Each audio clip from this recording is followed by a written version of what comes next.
السلام عليكم، ازيكم يا حبايبنا؟ عاملين ايه؟ يا رب تكونوا بخير. النهارده ان شاء الله يوم جديد وفيديو جديد من قناتنا يومياتي انا وعمتي، يا رب ينال اعجابكم. احنا مع بعضنا يا جماعه. النهارده هنعمل القرص الفلاحي الطريه يا جماعه، المحشيه بالعجوه. شوفوا يا جماعه ما شاء الله شكلها جميل جدا. يلا بقى معانا المقادير مع بعضنا، يلا نبدا. بسم الله. معانا يا جماعه 2 كيلو دقيق اهوت متعدد الاستخدامات. دي رشه الملح، ومعانا معلقتين سكر اهو يا جماعه. حابه تحط سكر، حابه ما انتش حابه اديها والله، يعني ده اختياري. ومعانا كيلو لبن رايب والخميره طبعا. ومعانا سمنه، ال2 كيلو سمنه يا جماعه حاطه لها حوالي 400 جرام. 400 جرام سمنه لل2 كيلو فينو. والخميره يا جماعه احنا حطيناها في ميه بشويه سكر عشان تعمل المفعول يعني. دلوقتي هبتدي اسيح السمنه شويه عشان افكها من بعضها.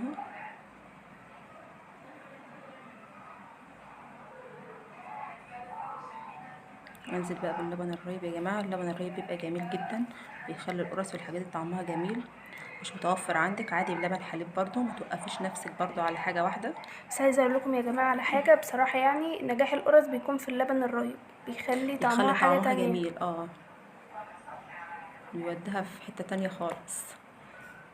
ديت يا جماعه طريقه القرص بتاعت الناس الفلاحين، اللي هي الطريقه الاصليه اللي كلنا بنعملها واجدادنا بيعملوها وامهاتنا، وبتعجبنا قوي. طريقه سهله خالص يا جماعه، ما فيهاش اي افتكاسات خالص. حتى لما بتحطيها في الفريزر وتطلعيها او في التلاجة وتطلعيها بتفضل حلوة تفضل احسن من طريه بتاع وجميله، المخبز كتير. بكفايه ان هي معموله في البيت نظيفه وعارفه هي معموله ازاي. احنا طبعا نخلين الدقيق يا جماعة، يعني نخلينه، يعني اي اهم حاجة حاجه مش برضو يا حلوة جماعه، فيه طلعينها. الدقيق يا جماعه اهم حاجه يتنخل برضو. ابتدي بقى اهوت، انا نزلت بالسمنه واللبن. نبدأ ابتدي بقى نعجن كده، عجنوا ولدتوا يا جماعة. نلت كويس. انا حبيت ما اقصش حاجه من الوقت ده علشان الكل يبقى شايف الطريقه يا جماعه. طبعا غسلين ايدينا يا جماعة، بنعمل بايدينا عادي جدا. نزلنا بالخميرة، شوفوا شربنا الدقيق بكل المكونات السائلة، يعني ما خليناش نقطة دقيق مش وصل لها حاجة سائلة. دلوقتي ابتدي اللت اهوت العجينه كويس.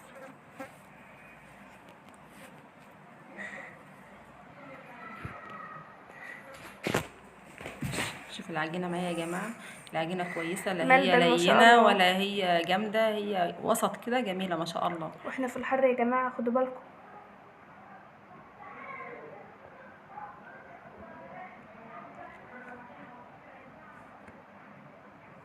تبدأوا بقى شوفوا تعجنوا فيها، هي بتاخد وقت شوية بس لازم، ده أهم حاجة. ولو عشان عندك التشكيله عجان دي. وعايزة تعملي فيه براحتك خالص.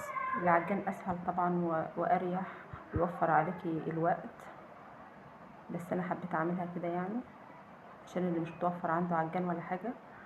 شوفوا ما كانش عندي ورق استريتش يا جماعه، قلت احط كيس، مفيش كيس حاجه نضيف يا جماعة. هتوقفنا. دي يلا، العجوه هي يا جماعه. انا كنت مسيحه العجوه معايا، كنت حاطه لها معلقتين سمنه بلدي. ودلوقتي بقى ابتدي اقطعها واحده واحده اهوت مع بعضنا. دي العجوة البلح يا جماعة، احنا مفصصينها من البلح وعاملينها بسمنة بلدي، بيبقى ريحتها بصوا حتة تانية خالص.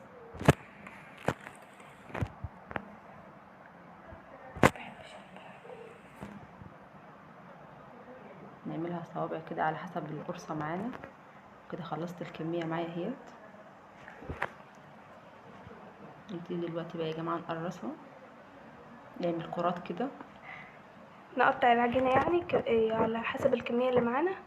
شوفوا نشوفها، نخليها وسط برضه يا جماعه، لا هي كبيره قوي ولا هي صغنطوطه. زي ما انت حابة بقى الحجم، بس عشان لو في أطفال وكده بدل ما يهدروها وترمي منها كتير. احنا عملنا نص الكميه دلوقتي علشان ما تنشفش مننا.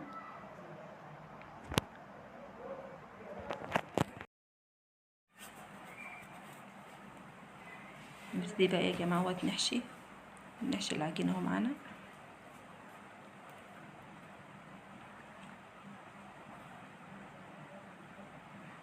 شوفوا يا جماعه،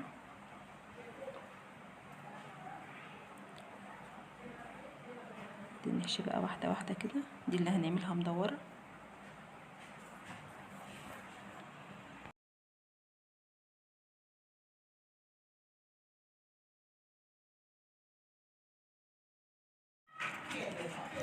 نبدأ بقى نفرد القرصة كده بالحجم متساوي. نبتدي يا جماعة نبططها اهيت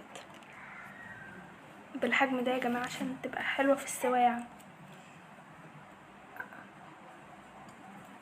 شوفوا عاملينها مدورة، وممكن تعمليها هنوريكم دلوقتي بطريقة تانية برضو. برضو، اي شكل انت حابة بقى. على فكرة طريقة سهلة جدا والله يا جماعة.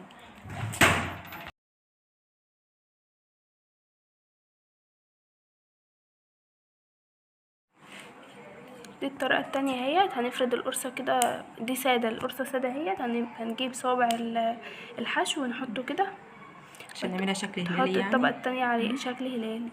ولو انت عايزة تحشيها ملبن بتبقى جميلة برضو، ومش عايزة تحشيها خالص عادي خالص تحط على وشها سمسم، نحط عليها شوية سمسم بس. بيبقى جميل. نبدأ بقى نقفل الطرف كده عشان ما يفتحش مننا.